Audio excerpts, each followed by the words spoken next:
Hi friends, welcome to share auto investment channel. நம்ம சேனலில் நிஃப்டியோட சார்ட் பார்த்துட்டு வரோம். ஸோ நம்ம லாஸ்ட் வீக் ஃபுல்லாக நிஃப்டி சார்ட் கொடுத்துருந்தோம். எக்ஸாக்டாக என்ன டைம் எல்லாமே கொடுத்துருந்தோம். ஸோ அந்த டைமுக்கு ஏற்ற மாதிரி மூமெண்ட் இருந்தது. ஸோ ஃப்ரைடே கூட நம்ம வந்து நிஃப்டி சார்ட் 9:15 to 1:10 அந்த மாதிரி நான் கொடுத்துருந்தேன். புல்லிஷில் இருக்கும் அப்படின்ற மாதிரி சொல்லியிருந்தேன். எக்ஸாக்டாக மார்க்கெட் புல்லிஷில் போச்சு.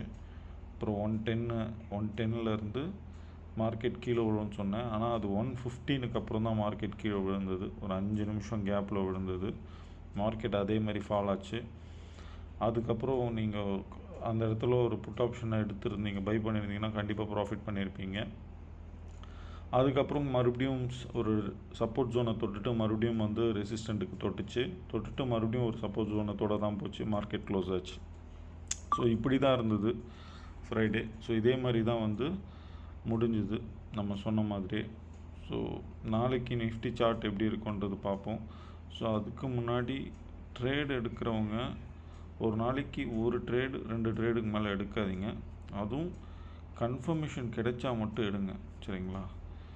கன்ஃபர்மேஷன் இல்லைன்னா சுத்தமாக எடுக்காதீங்க, ட்ரையே பண்ணாதீங்க ட்ரேட் எடுக்கணும்னு சொல்லிவிட்டு, சரிங்களா? நான் வந்து அதே மாதிரி ஃப்ரைடே வந்து 9:15 1:10 வரைக்கும் மார்க்கெட் புல்லிஷில் இருக்குன்னு சொல்லியிருந்தேன். அதனால நீங்கள் வந்து அதே மாதிரி ஹோல்டும் பண்ணக்கூடாது. 9:15 வந்து கால் ஆப்ஷனை பை பண்ணிவிட்டு நீங்கள் அதே 1:15 வரைக்கும் ஹோல்ட் பண்ணி வச்சுருக்கக்கூடாது. ஏன்னா ஒரு நாள் மாதிரி ஒரு நாள் இருக்காது. ஒரு நாள் வந்து மேலே ரெசிஸ்டன்ஸ் தொட்டுட்டு கீழே வரும். எங்கெல்லாம் சப்போர்ட் ரெசிஸ்டன்ஸ் இருக்கோ அதை நீங்கள் பை பண்ணி செல் பண்ணணும். இது வந்து ஒரு பிஸ்னஸ் மாதிரி நீங்கள் எடுத்துக்கணும், புரியுதுங்களா? இது சூதாட்டம் மாதிரி நீங்கள் பண்ணக்கூடாது. ஏன்னா மார்க்கெட் எங்கே போகுதுன்றது நம்மளுக்கு தெரியுது அஸ்ட்ராலஜிக்கலாக. ஸோ அப்படின்னும்போது நம்ம என்ன பண்ணணும், இது வந்து ஒரு வியாபாரமாக நீங்கள் பார்க்கணும். எங்கே வந்து டிமாண்ட் இருக்குது, எங்கே சப்ளை இருக்குது அப்படின்னு சொல்லிட்டு நீங்கள் கரெக்டாக பார்த்து அங்கே வந்து என்ட்ரி எடுத்தீங்கன்னா கண்டிப்பாக ப்ராஃபிட் பண்ண முடியும், சரிங்களா? ஸோ நீங்கள் அந்த மாதிரி ட்ரேட் பண்ணுங்கள். ஸோ இப்போ நாளைக்கு மண்டே, நாளைக்கு எப்படி ட்ரேடு இருக்குன்றதை நான் சொல்கிறேன். நாளைக்கு பார்த்தீங்கன்னா மார்னிங்லேருந்து ஒரு பேரிஷ் தான் இருக்க போகுது, சரிங்களா? இப்போ வேறு இந்த வார் வந்து நடந்துகிட்ருக்கு. இங்கே வந்து ஈரானில் வந்து பாம்பு போட்டுட்டாங்கன்னு சொல்கிறாங்க. ஸோ கண்டிப்பாக வந்து நாளைக்கு ஒரு கேப் டவுன் ஆகிறதுக்கு வாய்ப்பு இருக்குது. அப்படி இல்லைன்னா நாளைக்கு ஒரு பேரிஷ் மார்க்கெட் இருக்கும் கண்டிப்பாக. இது வந்து அஸ்ட்ராலஜிக்கலாகவும் பேரிஷ் மார்க்கெட் தான் காமிக்குது. நாளைக்கு எப்படி ஓப்பன் ஆக போகுதுன்றது தெரியல. மார்க்கெட்டும் 25,000 மேலே டச் பண்ணியிருக்கு. மறுபடியும் கீழே வரதுக்கான ஒரு சுச்சுவேஷனை கொடுக்கும் இதுன்னு நினைக்கிறேன். ஸோ நாளைக்கு ஒரு 9:15 ஒரு பேரிஷ் மார்க்கெட் இருக்கும். 9:15 to 1:48 PM வரைக்கும், அதாவது மத்தியானம் 1:48 PM வரைக்கும் அந்த பேரிஷ் வந்து கண்டினியூ ஆகும்.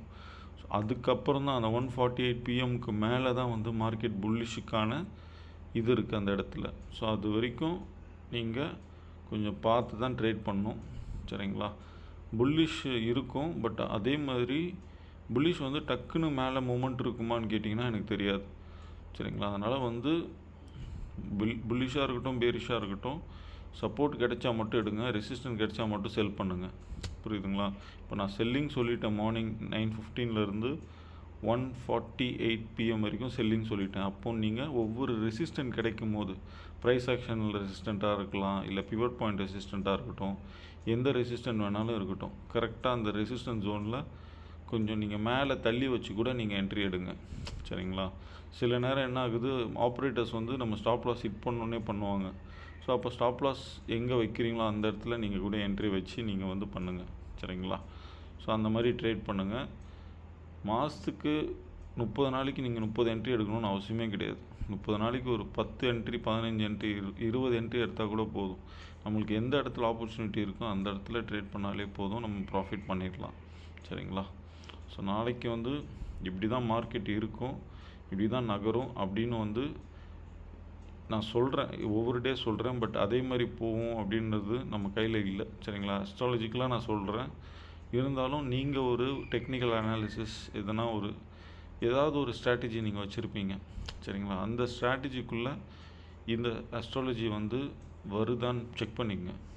இந்த அஸ்ட்ராலஜிக்குள்ளே அந்த ஸ்ட்ராட்டஜி வந்ததுன்னா உங்கள் சைடும் ஒரு கன்ஃபர்மேஷன் எடுத்துங்க, இந்த சைடும் ஒரு கன்ஃபர்மேஷன் எடுத்துங்க. நான் கூட எப்போவுமே வந்து டெக்னிக்கலாக ஒரு கன்ஃபர்மேஷன் வச்சுப்பேன், அஸ்ட்ராலஜிக்கலாக ஒரு கன்ஃபர்மேஷன் வச்சுப்பேன். ஸோ அப்படி எடுத்து தான் நான் ட்ரேட் பண்ணுவேன். ஸோ அது மாதிரி நீங்கள் ட்ரேட் எடுங்க.